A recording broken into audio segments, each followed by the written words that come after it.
আন্তর্জাতিক স্বীকৃতির পর ডক্টর সাগর সাহাকে সংবর্ধনা, পাশে থাকার আশ্বাস দিনহাটার বিধায়ক অজয় রায়ের।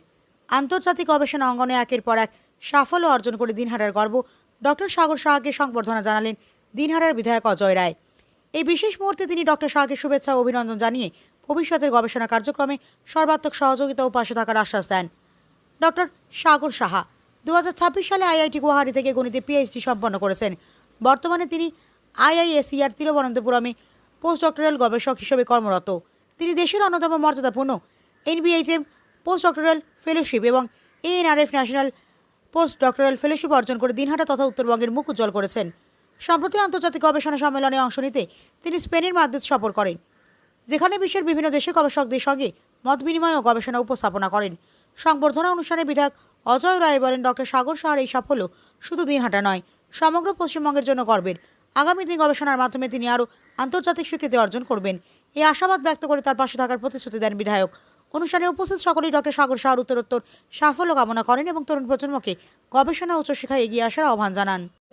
দাদা, বলছিলাম শুধু দিনহাটার গর্ব নয়, পুরো দেশের গর্ব যে একদম ভারতের মধ্যে এই যে একজন পড়ুয়া, তিনি যে 40 জনের মধ্যে তিনি স্থান পেয়েছেন একদম স্পেনে গিয়ে, এখান থেকে কি বার্তা দিলেন? অত্যন্ত গর্বের। আর আমি মনে করি সাগরকে দেখে আরও অনেক ছেলেমেয়ে তারাও আগামী উৎসাহিত হবে।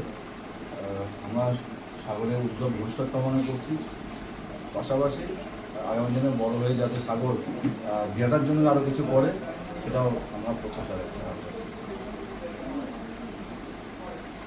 তুমি একটু বলে দাও সাগর।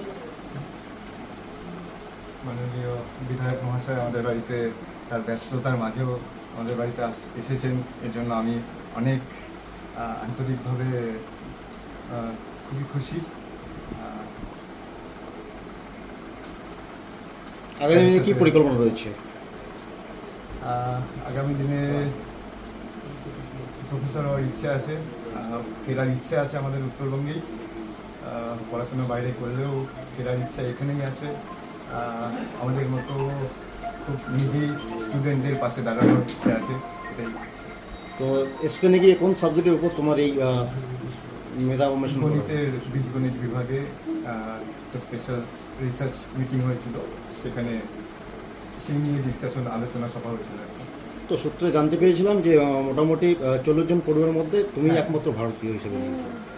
তো কেমন লাগছে? খুবই ভালো লেগেছে। সেখানে অক্সফোর্ড, কেমব্রিজ সব ইউনিভার্সিটি, সব বড় বড় ইউনিভার্সিটি থেকে বড় বড় রিসার্চাররা ছিল।